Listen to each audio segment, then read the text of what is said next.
There's now a way to contact the Wolf Connection podcast. Send us an email to podcast@wolfconnection.org with your comments, questions, and guest ideas for Stephen and myself. You may hear your question answered on an upcoming podcast. Thank you for your support, and howls to you all. Welcome to the Wolf Connection podcast. I'm your host, John Kalfa. Let's talk about some wolves.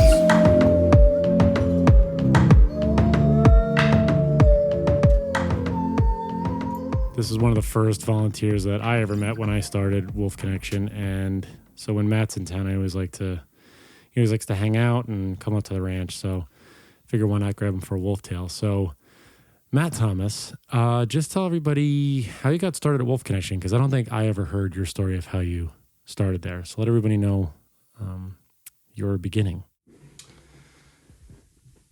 Hey, John, thanks for having me. So I moved to Los Angeles in 2010 from Salt Lake City, Utah, actually to get sober. And I had a friend that worked for a drug rehabilitation program, a treatment center, and one day she came home, we were hanging out, and she told me that they had taken the clients up to this facility to hang out with wolves. And of course, I stopped and it was kind of like, what did you just say?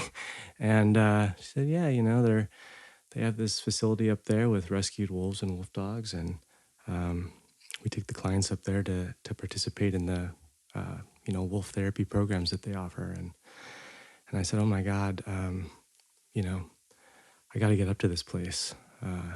Can you hook me up? In hindsight, it was a little inappropriate in the way that I actually went up there. But this was at the old facility. I can't remember the road it's on, but it was a little bit smaller of a compound. And she took me up there, and we got a quick, brief tour of the facility, by one of the volunteers.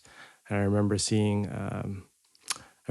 Kenai and being just completely taken aback by how beautiful he was, and I felt like I was home, it was weird.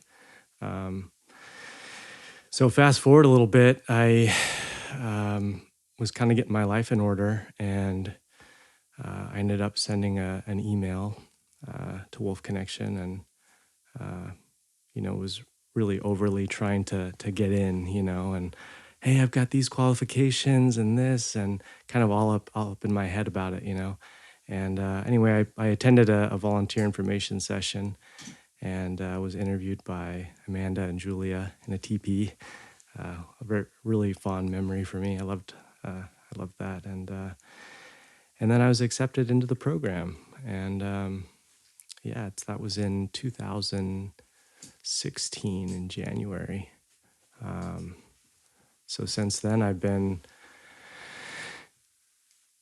spent, it's hard for me to remember now, but I think it was about 2 years with the facility when I was living in LA. And, when I got sober, I realized that I could, pursue a dream that I had as a child, and, in becoming a veterinarian. And part of that involved me leaving the wolves for a brief period and heading back to Salt Lake City to pursue my education. So in that time, I try to come back to Wolf Connection as often as I can to stay connected with you guys and be involved.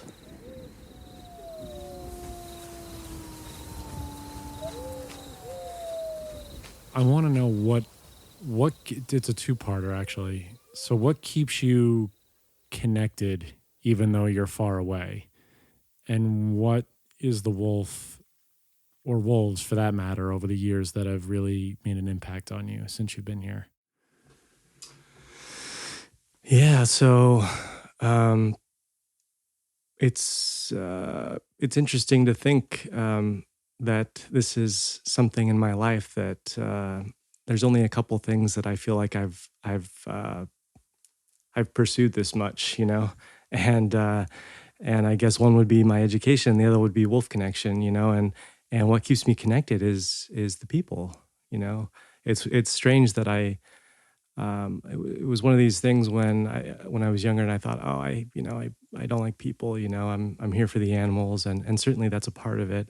But when I came to Wolf Connection, I found this common ground with everyone. It's just like we all care about these beautiful mammals, you know, and and I was like, wow, I guess I do like people after all, you know, and so it's this kind of this synergistic bond between you know, the wolves and the people that keep me connected, you know, and certainly like a lot of relationships, it's work, you know, but it's work that I love, you know.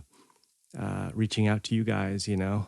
I'm still on the social media app that you guys have for pet care and all this sort of stuff. So I get to read that stuff while I'm in class, you know, when stuff pops up. And I have pictures of you guys and me and the wolves and stuff on my computer. And I feel like I tried to integrate it in as a part of my life, you know. And certainly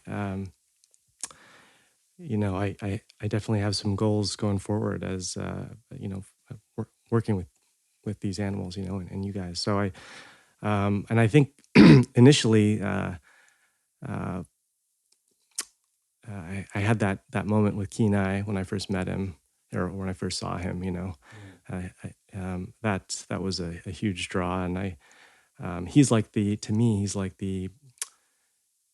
I don't know, like the epitome of what a wolf is, you know, before I knew a lot about wolves, you know. It's like he just has that look, you know. And then I was working with a volunteer at the old compound, and she introduced me to Neo. And I remember Neo being kind of skittish and not, I was hanging out by the fence a lot, trying to bond with him. And he was not coming up too much, but sniffing, you know, after I'd leave and that sort of stuff. And this girl went into the cage and said, "Hey, you know, this is my friend Matt. You know, he's a good guy. You know, and we're friends. You know." And so after that, I don't know. I connected with him, and like, and I just love him so much. You know, I think about him all the time, and so he's made a huge impact. And I think, you know, in a lot of ways, I don't know how much I anthropomorphize what he's going through versus, you know, versus what I'm going through and stuff. But I see myself a lot in him for some reason. And I've watched him grow and evolve, you know, and stuff. And I feel like I'm growing with him, and I feel like I'm growing with a lot of the wolves too, you know, but he's certainly made a huge impact for some reason. And I'm not sure why, you know, but yeah.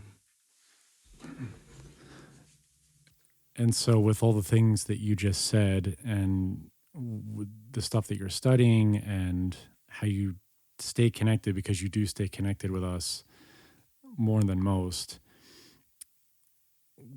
when you hear the word wolf, what is the thing that comes to your mind? Oh man, that's a great question.